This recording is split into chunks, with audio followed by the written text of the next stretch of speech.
Yo, what is up, y'all? It's Cone back here again tonight with another episode of After the Buzzer, the show where I recap the NBA games from the night.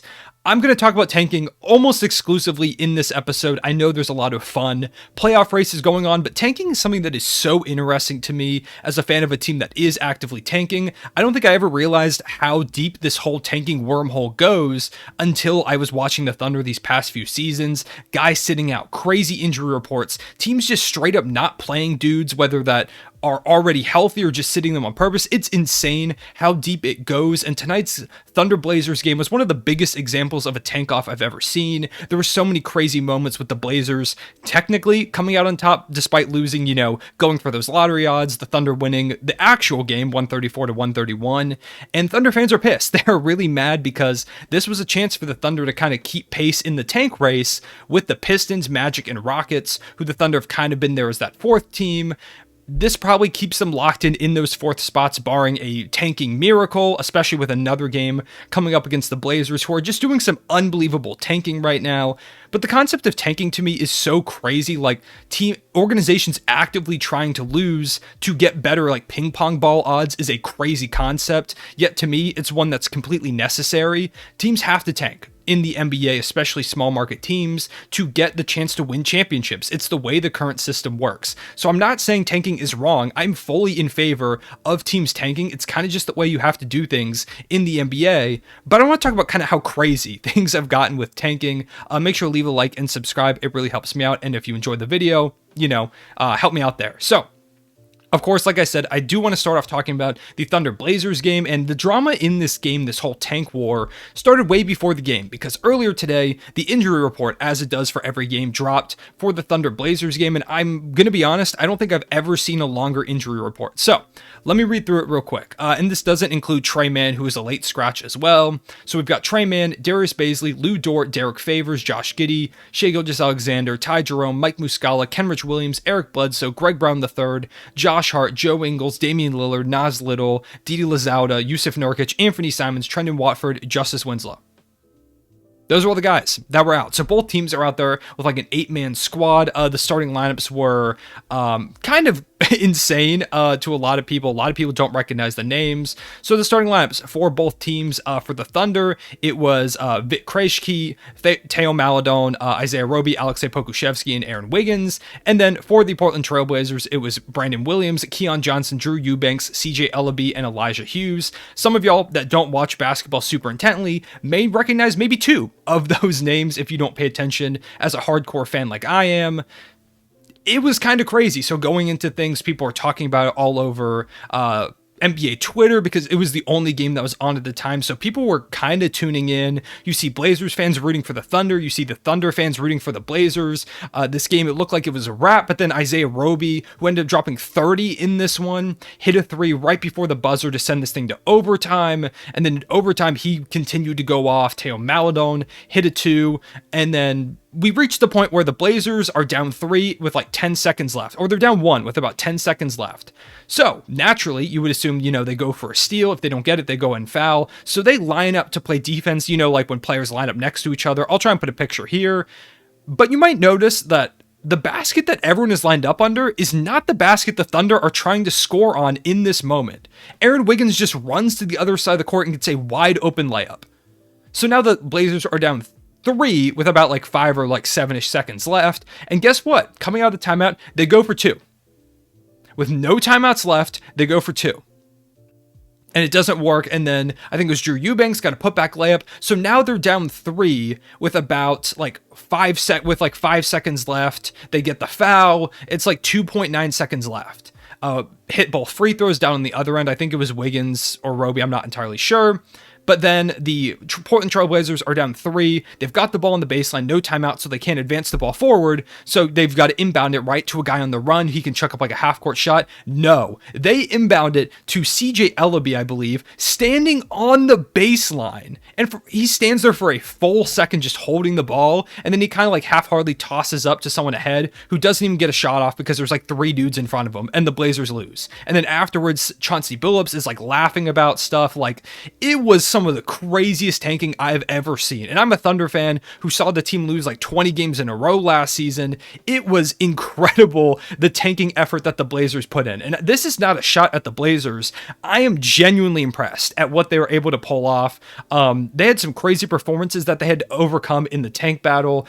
Ben McLemore went crazy. Drew Eubanks had a good game. Brandon Williams, I think, is actually pretty nice in this league. I know it's like a weird scenario where he was going off, but I really like his game. So they had some really big performances. So to come out on top in this tank battle, it's commendable. It is very impressive, that level of kind of just, we give up, like we're going to let ourselves lose. It was insane. It was just one of many examples this season where we've seen teams like kind of just give up on games. I haven't seen the Thunder do it, which is interesting. They haven't tried that strategy out yet. But the Blazers were fully willing to commit to it. I believe earlier in the season, the Pacers, I think it was Jalen Smith, just randomly fouled like winning, and then gave the I think it was the Cavs like free throws, and they ended up losing the game. So I don't know what's going on with some of the other teams. The Indiana Pacers also, while I'm on the subject of them, are sitting Malcolm Brogdon for rest right now, losing games on purpose, trying to keep pace in that tank race with like the Kings and the Blazers, trying to catch up to them. So they're continuing to do that. And one of the most impressive tanking teams I have seen this season, in fact, probably the most impressive tanking team I've seen, the Orlando Magic. The Magic have been doing some stuff that is revolutionary to the tank game. The Magic tonight were going up against the Cleveland Cavaliers and the Cavs without Jared Allen. They lost Evan Mobley to injury in this one, and I think it was Lamar Stevens went out with injury too. So they were really beat up. And the Magic go into the fourth quarter only down one. It was a very winnable game. Their starters were playing really well. And you know who never played in that fourth quarter? Their starters. They benched their whole starting unit for the entire quarter and played like a 5-man bench unit for 12 minutes straight. And they even kept it close. Like, it wasn't like they started getting blown out. They kept it close. But up until the end, of course, like they're going to be gassed because they played like the whole time. They just eventually ended up falling to the Cavaliers. But it was super impressive. And we saw something similar the other day against my Oklahoma City Thunder, where we were playing them and they were up by a bit, and then they just like their starters were like crazy, like plus 20, plus 15, plus 6. They then put that bench lineup in towards the end of the game when they went up by a little bit, just completely collapsed. Ignas Brazdeikis, who's one of the greatest tank commanders I've ever seen personally. I think he was a minus 29 or 39 in what was like a single digit loss. It was unreal, the tanking effort that bench lineup put in. The Magic have been doing, I don't think anybody's out tanking the Magic right now. They are doing one of the most impressive tank jobs I have ever seen.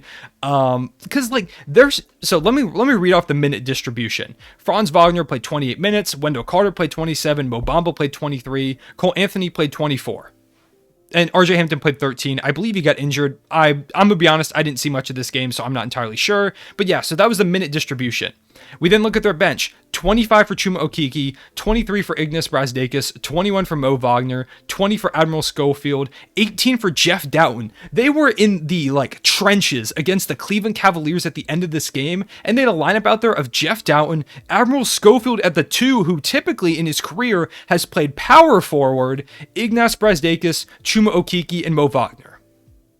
When they had a chance to win the game, they threw out that lineup.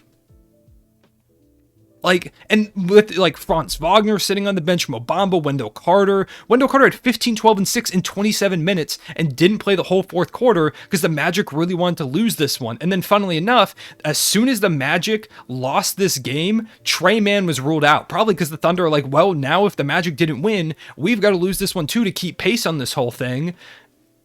It's kind of crazy, like what is happening with the tank stuff. And like I said, I don't even like blame teams for doing it. I think it makes sense. You had the Rockets tonight who sat a bunch of guys. I think like Dennis Schroeder sat, Christian Wood sat, I believe. Some other guys, I know at least those two sat against the San Antonio Spurs. They end up losing. Jalen Green and Kevin Porter Jr. both had great games, so shout out to the two of them. But like they focused on their young guys. They sat all those dudes probably on purpose to make sure they lost to a Spurs team that isn't that good. Like, it is crazy. The Pistons have kind of just gotten away with it naturally. They haven't had too many like, oh my god, they're tanking moments. But tanking to me is just so fascinating, and I don't think I truly realized how crazy this whole thing was until I became the fan of a team that was actively doing it. Like, in the past, like tanking was kind of looked at as like, oh, like the process Sixers did it, like they traded off their good players, but this isn't like this is teams like actively sitting their good players at times because they need to lose these games, because that's kind of what you have to do in the NBA. So I guess all of this to say is tanking is kind of insane, but it makes sense. Like teams have to do it. It's just the way you're going to find success as a small market team that is rebuilding. And fans get really mad about it. I'm not necessarily too mad. I'm hyped for Roby, who had a good game, hyped for Teo. I know there are a lot of Thunder fans that are going to come to this video and be super pissed, and I get it. Like, I also want to get the number 1 overall pick, but at the end of the day, it's kind of just ping pong balls. Like, we can't really control that. And the Thunder aren't going to go out there and tell the best basketball players in the world that they have to force themselves to lose. They can put like guys out there that might not have the best chance to win and stuff like that. But once they get out there on the court, it's mostly out of the coach's hands, other than like Chauncey Billups having his team go for 2. Chauncey Billups, that was an all-time, like, for a first-year coach, that was some super impressive tanking. I don't know if I've ever seen tanking that impressive from a first-year coach, other than Jamal Mosley for the Magic. He's doing a phenomenal job as well. So the two of them probably belong in Coach of the Year considerations, at least from the perspective of a tanking fan. So that's all I have to say about these games. Like I said, I know there were so many other games that went on tonight, but I kind of just wanted to focus on tanking because I think it is a super interesting concept. Let me know what you think about tanking down below, what you think about the crazy tank off that happened tonight between the Thunder and the Blazers, what the Magic did, what the Pacers are doing. Let me know what you think about all that in the comment section below. I appreciate y'all watching. I will see you all later. Real one save.